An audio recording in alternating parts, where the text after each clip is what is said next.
सुप्रभात प्यारे बच्चों, हिंदी की कक्षा में आपका हार्दिक स्वागत है। आज हिंदी की कक्षा में हम आपके समक्ष पाठ पद परिचय लेकर आए हैं। हम पद परिचय पाठ पहले पढ़ चुके हैं और आज हम इसकी पुनरावृत्ति पुनः करेंगे। तो आइए बच्चों जानते हैं पद परिचय। पद परिचय जानने के लिए सबसे पहले हमें वर्ण जानना ज़रूरी है। तो बच्चों हमारी वर्णमाला में 11 स्वर, 33 व्यंजन, 2 अयोगवा ये सब है।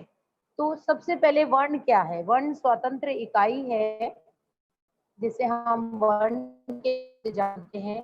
यदि मैं उन वर्णों के योग से कोशिश करूं कि मैं शब्द का निर्माण करूं, तो देखिए मैंने एक शब्द का निर्माण करने का प्रयास किया।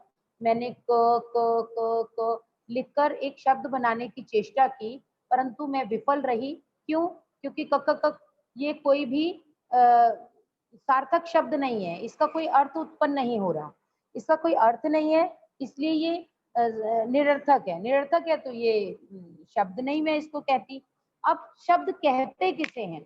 तो बच्चों वर्णों के सार्थक समूह को शब्द कहते हैं और शब्द जो होते हैं वो स्वतंत्र होते हैं, इंडिपेंडेंट होते हैं। कैसे इंडिपेंडेंट होते हैं? देखिए हमने यहाँ पर स्क्रीन पर एक शब्द दिया है कमल। कमल जो है, जैसे ही मैंने कमल कहा तो आपके मस्तिष्क पर एक चित्र अंकित हुआ होगा कमल का कि लोटस फ्लावर, ठीक है, कमल का फूल। तो अब हमने कमल कहते ही आपको ये बात स्पष्ट हो गई कि हम एक फूल की बात कर रहे हैं जो कि कमल का फूल है। उसके पश्चात बच्चों पद। पद क्या है? जब शब्द वाक्य का अंग बन जाता है तो वह शब्द ना रहकर पद बन जाता है। ठीक है, अब यहाँ पर देखो सबसे पहले तो शब्द था। शब्द का प्रयोग मैं वाक्य में करूंगी, फिर उस शब्द का प्रयोग जब मैं वाक्य में करूंगी तो वो शब्द नहीं होगा, वो पद कहलाएगा। और पद कहलाएगा तो ये देखिए कि शब्द जो है कमद था, उसका प्रयोग जो है हमने वाक्य में किया। तो अ, वाक्य में किया तो वो वाक्य में जाने के पश्चात, वाक्य का अंग बनने के पश्चात वह शब्द नहीं है, वह पद बन गया। कैसे बन गया देखते हैं। मैंने कहा कमल। कमल जो है वो सार्थक भी है और स्वतंत्र भी है, इसलिए मैंने उसको कहा शब्द। अब मैंने कमल का प्रयोग किया वाक्य में। जब मैंने कमल का प्रयोग वाक्य में किया तो वो शब्द नहीं है, वो क्या है? पद बन गया, क्योंकि वो वाक्य का अंग बन गया। तो पद किसे कहते हैं? जब शब्द वाक्य का अंग बन जाता है तब वह शब्द ना रहकर पद कहलाता है, पद बन जाता है। अब बच्चों हम जो पाठ पढ़ रहे हैं वो है पद परिचय। तो पद परिचय किसे कहते हैं? हमने वर्ण जाना, निरर्थक शब्द जाने, शब्द जाना हमने और वाक्य जाना, पद जाना। अब पद परिचय क्या है? तो बच्चों पदों का व्याकरणिक परिचय जो है वो पद परिचय कहलाता है। जैसे यहाँ पर कमल को मैंने रेखांकित किया है वाक्य में, तो कमल जो है वो यहाँ पर पद है और यदि मुझे उसका परिचय देना है तो मुझे बताना पड़ेगा वो संज्ञा है, भेद बताना पड़ेगा, उसका लिंग, उसका वचन, उसका कारक, उसका क्रिया से संबंध। जब मैं ये पूरा बता दूंगी तब मैं उसका व्याकरणिक परिचय दे दूंगी। तो कहने का क्या अभिप्राय है कि शब्द जो है वो जब वाक्य का अंग बनता है तब वह पद कहलाता है और पदों का व्याकरणिक परिचय पद परिचय कहलाता है। अब बात आती है पदबंध की। तो बच्चों पदबंध क्या है? जब दो या दो से अधिक शब्द पद नियत क्रम और निश्चित क्रम से किसी पद का कार्य करते हैं तो उन्हें पदबंध कहते हैं। तो आपने जाना शब्द, आपने जाना वाक्य, आपने जाना पद, आपने जाना पद परिचय और आपने जाना पदबंध किसे कहते हैं। अब इन सब के पश्चात बच्चों हम जानेंगे शब्द कि शब्द जो हैं उनके भेद। तो बच्चों शब्द के भेद यहाँ आपके सामने एक प्रवाह चार्ट जो है वो चित्रित है, इसे देखिए। तो इसके अंतर्गत शब्द के दो भेद हैं, विकारी और अविकारी। विकारी शब्द बच्चे वो होते हैं जिनमें लिंग वचन कारक के आधार पर परिवर्तन होता है और अविकारी शब्द वह होते हैं जिनमें लिंग वचन कारक के आधार पर परिवर्तन नहीं होता है। विकारी शब्दों के अंतर्गत आते हैं बच्चों संज्ञा, सर्वनाम, विशेषण और क्रिया। और अविकारी शब्दों के अंतर्गत आते हैं क्रिया विशेषण, संबंध बोधक, समुच्चय बोधक, विस्मय आदि बोधक और निपात।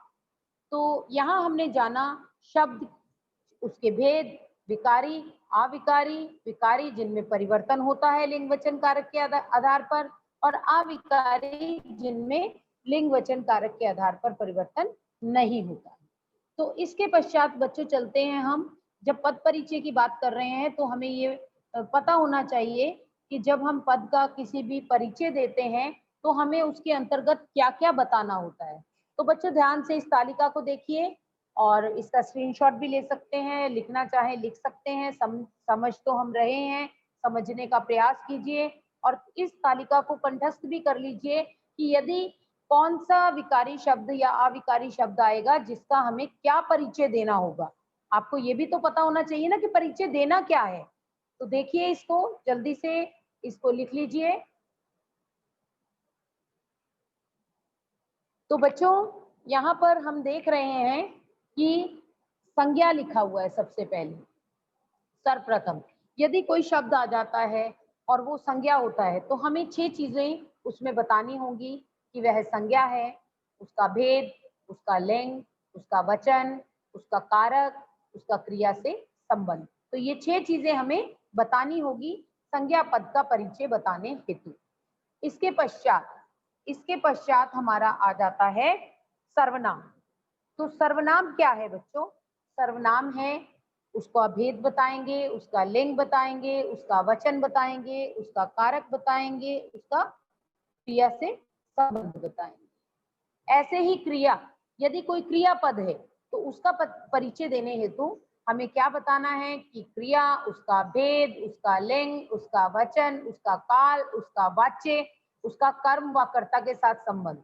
अब देखिए क्रिया जो है, संज्ञा और सर्वनाम में तो हमें दोनों चीजें सेम बतानी है, दोनों में सेम बताना है, लेकिन क्रिया में हमने क्या परिवर्तन किया कि क्रिया में हमने कारक के स्थान पर काल बताया, क्योंकि हमने यहाँ कारक नहीं बताया, क्रिया में हमें काल बताना है कि क्रिया किस काल में संपन्न हुई है और वाच्य बताना है। ठीक है बच्चों, और क्रिया तो खुद ही क्रिया है। संज्ञा और सर्वनाम में हमने क्रिया से संबंध बताया था, अब यहाँ तो क्रिया का संबंध किससे बताएंगे? क्रिया का संबंध हम बताएंगे बच्चों कर्म व कर्ता के साथ। ठीक है, अब आगे चलते हैं बच्चों। विशेषण, विशेषण बताएंगे, उसका भेद बताएंगे, उसका लिंग, उसका वचन, उसका विशेष्य। तो ये था हमारी तालिका। अब आ जाते हैं हम अविकारी पर। अविकारी, आप जानते हैं बच्चों, अ लगते ही क्या होता है, जैसे ही हम आ लगाते हैं तो वो नेगेटिव हो जाती है उसकी क्वालिटी। तो यहाँ पर लिखा है अव्यय, यानी जिसमें कुछ भी व्यय नहीं होता। अविकारी जिसमें परिवर्तन नहीं होता। ठीक है, जिसमें परिवर्तन नहीं होता, कुछ भी व्यय नहीं होता, वो अव्यय हो गया।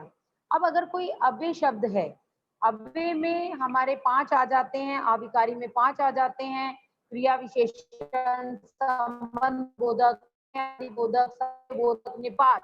ठीक है, अब यदि कोई अव्यय शब्द है तो मैं लिखूंगी सर्वप्रथम कि वो अविकारी है, अव्यय है।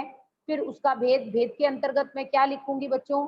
भेद के अंतर्गत मैं लिखूंगी कि उसका जो है, जैसे एक उदाहरण देती हूँ आपको, राधा धीरे धीरे जा रही थी।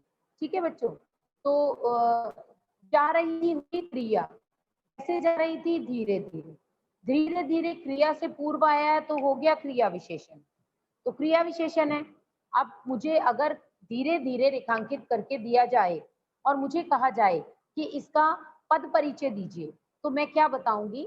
मैं बताऊंगी कि ये अविकारी है, अव्यय है, और फिर मैं बताऊंगी अव्यय के अंतर्गत क्रिया विशेषण है।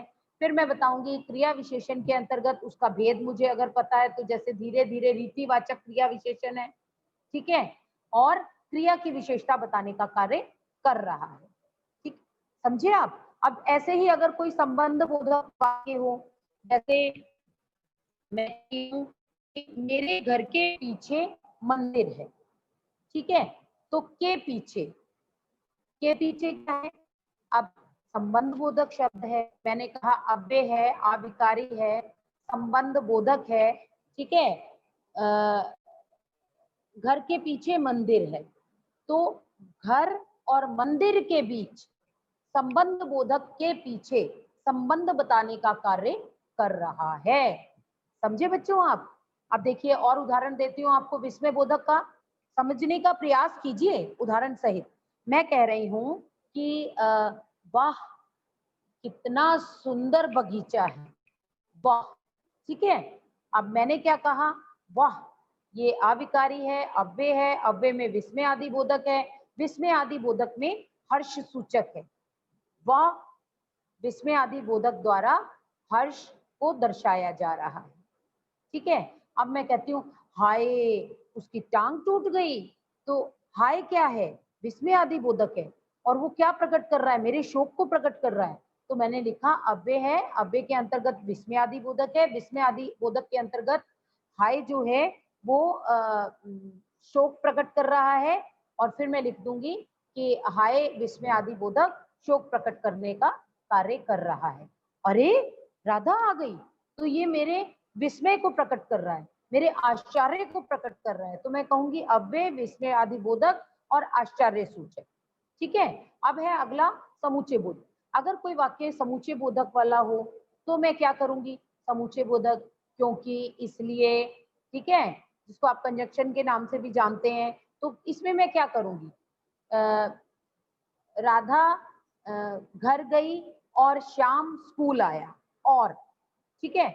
अब मैंने और का प्रयोग किया है, तो दो वाक्यों को जोड़ा है मैंने और के द्वारा, ये समूचे बोधक है, तो मैंने बोला ये अव्यय है, अव्यय में ये समूचे बोधक है, समूचे बोधक में ये समानाधिकरण समूचे बोधक है, दो समान वाक्यों को जोड़ने का कार्य कर रहा है। समझे आप? आगे देखिए निपात। निपात में मैं कैसे बताऊंगी, अगर कुछ आ जाता है तो मैं कहूंगी कि राम ही दिल्ली जाएगा। ही इज अ निपात। निपात क्या होता है, जो बल प्रदान करने वाले वाक्य होते हैं।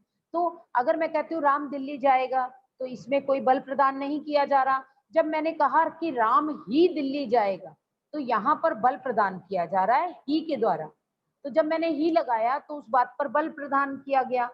तो यहाँ पर निपात ही जो है मैं लिखूंगी अव्यय है, अव्यय के अंतर्गत निपात है, निपात के अंतर्गत ही निपात शब्द बल प्रदान करने का कार्य कर रहा है राम के दिल्ली जाने पर। तो आशा है आप इस तालिका को अच्छे से समझे होंगे और आपको समझ आया होगा कि किस तरीके से हमने अपने प्रश्नों को हल करना है, क्या क्या हमें बताना चाहिए अपनी तालिका के अंतर्गत। तो बच्चों आइए देखते हैं, अब आगे संज्ञा आ रहा था सबसे पहले, तो संज्ञा की पुनरावृत्ति कर लेते हैं एक बार जल्दी से। तो संज्ञा क्या है बेटा? संज्ञा किसी व्यक्ति, वस्तु, स्थान व भाव के नाम को हम संज्ञा कहते हैं। संज्ञा के प्रकार कितने हैं बच्चों? संज्ञा के 3 प्रकार हैं, व्यक्तिवाचक संज्ञा, जातिवाचक संज्ञा और भाववाचक। व्यक्तिवाचक संज्ञा यानी आपका प्रॉपर नाउन, जिसको आप अंग्रेजी में जानते हैं। अच्छा, दूसरी बात बच्चों ये कि यदि हम हिंदी में बात करें तो संज्ञा के प्रकार 3 हैं, और यदि हम अंग्रेजी में बात करते हैं तो संज्ञा काइंड ऑफ नाउन जो है हमारे, वो कितने हैं? 5 हैं। तो अब काइंड ऑफ नाउन के अंतर्गत मैं क्या बताऊंगी? मैं बताऊंगी कि यह जो है 5 उसमें हमारे काइंड ऑफ नाउन 5 हैं। लेकिन अगर मैं बताती हूँ संज्ञा के प्रकार, तो मेरे पास 3 है, तो बाकी 2 कहाँ गए?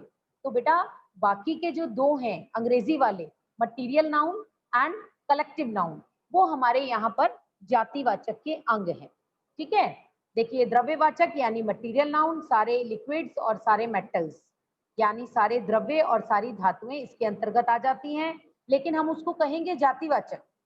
जातिवाचक के अंतर्गत द्रव्यवाचक, ठीक है, जितनी धातुएं हैं और जितने लिक्विड्स हैं, द्रव्य हैं। अब जातिवाचक के अंतर्गत ही आता है समूहवाचक। समूहवाचक जिसको आप जानते हैं अंग्रेजी में कलेक्टिव नाउन। ठीक है, अब कलेक्टिव नाउन में बहुत सी चीजें आती हैं, अभी हम आपको बताएंगे। तो हमारे संज्ञा के प्रकार 3 हैं, व्यक्तिवाचक, जातिवाचक, भाववाचक। अब व्यक्तिवाचक जिसे आप प्रॉपर नाउन के नाम से जानते हैं। ठीक है, अब मैंने कहा किरण, किरण शर्मा।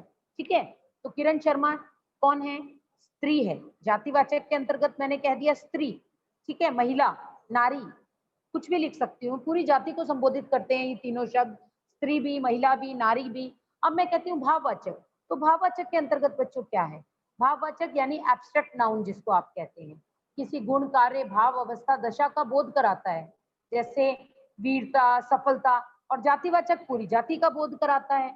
तो व्यक्तिवाचक के अंतर्गत मैंने कह दिया किरण शर्मा, जातिवाचक में मैंने कहा नारी, और भाववाचक में मैंने कहा नारीत्व। ठीक है बेटा। अब ऐसे ही मैंने कहा राधा, लड़की का नाम लिया, जाति को संबोधित किया, तो राधा क्या है? लड़की। ठीक है। और भाववाचक में मैंने कह दिया लड़कपन। ठीक। अब मैंने कहा भारत, व्यक्तिवाचक। मैंने कहा देश, जातिवाचक। मैंने कहा भारतीयता, भाववाचक। तो आप समझ रहे होंगे कि किस प्रकार से हमने इसको अलग करना है, भेद बताना है कि कौन किस श्रेणी में आएगा। समझे आप? तो जो जाति का बोध कराए वो जातिवाचक, जो किसी पर्टिकुलर पर्सन का या कंट्री का या रिवर का कुछ भी जो प्रॉपर हो उसका बोध कराएगा वो व्यक्तिवाचक, चाहे वो व्यक्ति का नाम हो, चाहे स्थान का नाम हो। मैं कह रही हूँ दिल्ली, दिल्ली व्यक्तिवाचक। मैंने कहा राज्य, राज्य जातिवाचक हो गया। ठीक है। अब आगे चलते हैं बच्चों, द्रव्यवाचक और समूहवाचक। द्रव्यवाचक और समूहवाचक, देखिए अब द्रव्यवाचक और समूहवाचक क्या है? द्रव्यवाचक मैंने आपको बताया जितने भी लिक्विड्स, जितने भी द्रव्य पदार्थ और जितनी धातुएं, यानी कि जितने भी मेटल्स एंड आपके जितने भी लिक्विड्स, वो आपके द्रव्यवाचक यानी मटेरियल नाउन जिसको आप जानते हैं उसके अंतर्गत आते हैं। और समूहवाचक जितने भी आपके कलेक्टिव चीजें हैं, कलेक्टिव नाउन जिसको कहते हैं, इकट्ठी जो समूह में हो, समुदाय में हो, उन्हें हम कहेंगे कलेक्टिव नाउन यानी समूहवाचक। तो आइए इनके कुछ और उदाहरण देखते हैं। जैसे द्रव्यवाचक के अंतर्गत लिक्विड ले लो, पानी ले लो, चाय ले लो, दूध ले लो। ठीक है। और मेटल्स में आप सोना ले लो, हीरा ले लो। ठीक है। लकड़ी ले लो। तो ये सब द्रव्यवाचक में आ गए। समूहवाचक के अंतर्गत मैंने कहा भीड़, लोगों का समूह। मैं कहती हूँ बच्चों का समूह तो मैं कहती हूँ कक्षा। मैं कहती हूँ चाबियों का गुच्छा तो मैं कहती हूँ गुच्छा। यदि मैं कहती हूँ भेड़ बकरियां तो मैं कहती हूँ झुंड। ठीक है, उनका झुंड, भेड़ बकरियों का झुंड। अगर मैं कहती हूँ किताबों का समूह तो मैं कहती हूँ पुस्तकालय। तो ये सब उदाहरण है बच्चों समूहवाचक के कलेक्टिव नाउन। तो आशा है आप यहाँ पर संज्ञा के भेदों को समझे होंगे। अब आपने यहाँ पर देखा तालिका के अंतर्गत बच्चों कि यहाँ जब हमें संज्ञा का भेद बताना है, सर्वनाम का भेद बताना है, तो इसके अंतर्गत हमें कारक भी बताने हैं। तो कारक तो बच्चों हमने 8वीं कक्षा में पढ़े थे, 9वीं कक्षा में हमने कारक पढ़े नहीं। तो चलिए हम कारक की पुनरावृत्ति करते हैं। आप प्रयास कीजिएगा कि ये जो तालिका है, ये जो आपके नोट्स हैं मेरे, ये मैंने आपको ERP पर अपलोड कर दिए हैं। आप चेष्टा कीजिएगा कि ये कारक की जो तालिका है आप इसको दिन में 5-7 बार पढ़ें, और पढ़कर आप उठते बैठते भी इसे बोलेंगे तो ये आपको कंठस्थ हो जाएगी। इसमें प्रसर्ग दे रखे हैं साथ में, तो कौन सा प्रसर्ग लगेगा उसके हिसाब से आपको पता चल जाएगा कि कौन सा कारक है। तो यहाँ पर देखिए बच्चों, कर्ता ने कर्म को करण से साधन के रूप में, ठीक है, और अपादान से पृथकता के भाव से, संप्रदान के लिए को, और अधिकरण में पर, संबंध काके की नाने नी रारे री, संबोधन हे ओ अरे। आपने इस तरीके से पूरे दिन में 5-7 बार इसको गा लेना है, और ये आपको निश्चित रूप से ये जो है आपको कंठस्थ हो जाएगा। तो चलते हैं बच्चों आगे, आगे देखते हैं। आगे देखिए उदाहरण, इसके अंतर्गत क्या है बेटा? उदाहरण के अंतर्गत कि आपको जो है वो यहाँ पर हमने 2 उदाहरण दिए हैं। हमने कहा है उन्होंने मंत्री पर पत्थर फेंके। अब उन्होंने मंत्री पर पत्थर फेंके में रेखांकित पद कौन सा है? मंत्री। अब हमें मंत्री का पद परिचय देना है। तो मंत्री क्या है? मंत्री संज्ञा शब्द है। अब संज्ञा में कौन सा शब्द है? यदि नरेंद्र मोदी दिया होता, या अटल बिहारी वाजपेयी दिया होता, या सोनिया गांधी दिया होता, हम कहते कि भाई व्यक्तिवाचक है। परंतु यहाँ दिया हुआ है मंत्री, तो मंत्री क्या है? पूरी जाति को संबोधित कर रहा है, तो जातिवाचक संज्ञा हो गया। अब पुल्लिंग है ये, ठीक है, एक वचन है ये, और यदि मैं बात करूं, देखिए मंत्री पर पत्थर फेंके, पर आ रहा है, तो देखिए अब विभक्ति देखते हैं, जल्दी से बताएंगे आप कि ये कौन सा है। तो देखिए हमने यहाँ पर पढ़ लिया कि अधिकरण में पर आ रहा है, ठीक है, तो यहाँ पर मैं कारक लिख दूंगी, अधिकरण कारक। अब मुझे छठे नंबर पर क्या बताना है कि उसका क्रिया से क्या संबंध है। क्या फेंकने जो है, फेंके जो है वो क्रिया है, उससे मंत्री का संबंध क्या है। तो आप देखिए, उन्होंने मंत्री पर पत्थर फेंके, तो किसने फेंके पत्थर, उन्होंने। किस पर फेंके, मंत्री पर। तो कर्ता कौन है, काम किसने किया, पत्थर किसने फेंका, उन्होंने, तो उन्होंने कर्ता हुआ। और मंत्री कौन हुआ, मंत्री हुआ कर्म। तो उन्होंने मंत्री पर पत्थर फेंके। अब मंत्री जो है, मंत्री हमने कहा कौन सा कारक, कर्म का। और हमने मंत्री जो है हमारा हुआ कर्म। तो हमने क्रिया से उसका संबंध बताना है। क्रिया से संबंध क्या हुआ मंत्री का, फेंकना क्रिया का कर्म मंत्री, और कारक कौन सा है, अधिकरण कारक। ठीक है बच्चों, एक और उदाहरण से स्पष्ट करने का प्रयास करूंगी। मैं चाय पीना चाहता हूं, ठीक है बच्चों, मैं चाय पीना चाहता हूं, इसमें चाय रेखांकित है। अब चाय रेखांकित है, तो मैं क्या करूंगी, मैं इसको देखूंगी कि सबसे पहले तो चाय शब्द पर फोकस करना है मुझे कि ये है क्या, विकारी शब्दों में से है या अविकारी शब्दों में से। मैंने कहा चाय, चाय तो नाउन है मेरा, संज्ञा है, तो मैंने कहा चाय संज्ञा है। अब संज्ञा के भी आगे भेद हैं, तो उसमें मुझे देखना पड़ेगा कि भेद के अंतर्गत ये कहाँ आ रहा है। तो ये चाय जो है वो बच्चे जातिवाचक संज्ञा में आ रहा है, ठीक है। अब चाय जो है वो क्या है, लिक्विड है, ठीक है, द्रव्य है, द्रव्य है इसलिए द्रव्यवाचक में आएगा। तो मैंने लिखना है कि चाय जो है वो द्रव्यवाचक है। आगे लिंग बताना है मुझे, तो चाय जो है वो स्त्रीलिंग है। आगे वचन बताना है मुझे, तो चाय जो है वो बहुवचन है, ठीक है। अब कारक बताना है मुझे कि मैं चाय पीना चाहता हूँ, मैं चाय पीना चाहता हूँ में कारक कौन सा है, कारक कौन सा है, आप देखिए, मैं चाय पीना चाहता हूं, कौन चाय पीना चाहता है, मैं, तो मैं तो हुआ कर्ता। अब चाय क्या हुआ, चाय इज अ ऑब्जेक्ट, कर्म, तो यहाँ पर ये हुआ कर्म कारक, ठीक है। और यहाँ क्रिया क्या है, वर्ब क्या है, पीना चाहता हूं, तो पीना चाहता हूं यहाँ वर्ब हो गई, क्रिया हो गई। तो पीना चाहता हूं क्रिया का कर्म है चाय। तो बच्चों, मैंने यहाँ प्रयास किया कि मैं पुनरावृत्ति में आपको जहां तक हमने पढ़ा है उसकी दोबारा पुनरावृत्ति करवा दूं। अब आज की कक्षा में जो हमने पढ़ा है एक बार उसकी पुनरावृत्ति करते हैं जल्दी से।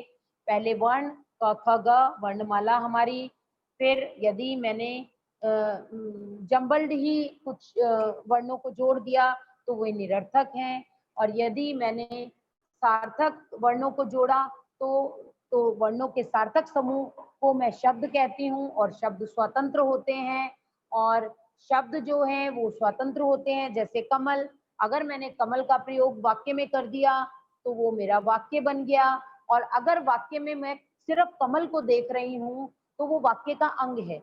जब शब्द जो है वाक्य का अंग बन जाता है तब वह शब्द ना कहलाकर पद बन जाता है, तो वो पद बन गया। जब पद बन गया तो वो क्या हुआ बच्चों, वो बन गया पद, शब्द नहीं रहा, क्योंकि अब वो स्वतंत्र नहीं है, अब वो वाक्य के बाकी पदों का हिस्सा बन गया है, तो इसलिए वो पद कहलाएगा। अब आगे हम पाठ पढ़ रहे हैं पद परिचय। तो पद परिचय क्या है, पदों का व्याकरणिक परिचय। अभी आपने मंत्री का देखा, चाय का देखा, पूरा हमने आपको उसको उसमें बताया कि वो संज्ञा है, उसका भेद, उसका लिंग, उसका वचन, उसका कारक, उसका क्रिया से संबंध, सब कुछ हमने बताया। सब कुछ बताया तो उसका व्याकरणिक परिचय दिया, व्याकरणिक परिचय दिया तो वो पद परिचय कहलाया। इसके पश्चात बच्चों आता है पदबंध। पदबंध क्या था, जब दो या दो से अधिक शब्द पद नियत क्रम और निश्चित क्रम से किसी पद का कार्य करते हैं तो उन्हें हम पदबंध कहते हैं। शब्द के भेद हैं विकारी, अविकारी। विकारी जिसमें लिंग वचन कारक के आधार पर परिवर्तन होता है, अविकारी जिसमें लिंग वचन कारक के आधार पर परिवर्तन नहीं होता है। अब विकारी के अंतर्गत बच्चों हमारे आते हैं संज्ञा, सर्वनाम, विशेषण और क्रिया। अविकारी के अंतर्गत हमारे आते हैं क्रिया, विशेषण, संबंध बोधक, विस्मय आदि बोधक, समुच्चय बोधक, निपात। ठीक है बच्चों, यहाँ तक समझा आपने। फिर ये तालिका हमने आपको बताई कि कौन सा शब्द किस श्रेणी में आएगा और उसके लिए हमें क्या बताना है। तो जैसे संज्ञा में 6 चीजें बतानी है, सर्वनाम में 6 चीजें बतानी है, क्रिया में हमने 7 चीजें बतानी है, विशेषण में 5 चीजें, अव्यय में निर्भर करता है कि कौन सा अव्यय है, आगे उसका भेद क्या है। जैसे क्रिया विशेषण के तो 4 भेद हैं, लेकिन बाकी सबके भी तो भेद होने चाहिए ना। तो अगर किसी का भेद नहीं है तो वो हम उसको नहीं ले सकते। उसके बाद हमने जाना कि संज्ञा क्या है, संज्ञा कितने प्रकार की है, संज्ञा के भेद और व्यक्तिवाचक, जातिवाचक, भाववाचक। फिर हमने जाना कि जातिवाचक के अंतर्गत 2 भेद हैं, द्रव्यवाचक और समूहवाचक। तो यहाँ तक हमने पढ़ लिया। फिर हमने द्रव्यवाचक में देखा कि हमारा मटेरियल नाउन यानी कि सारे लिक्विड, सारे द्रव्य और सारे धातु आ गई। समूहवाचक में हमने जाना जितना भी समुदाय, समूह है वो सब इसके अंतर्गत आ गया। फिर हमने कारक की तालिका याद करनी है बच्चों। इसके पश्चात जो है हमने उदाहरण में देखा कि किस प्रकार से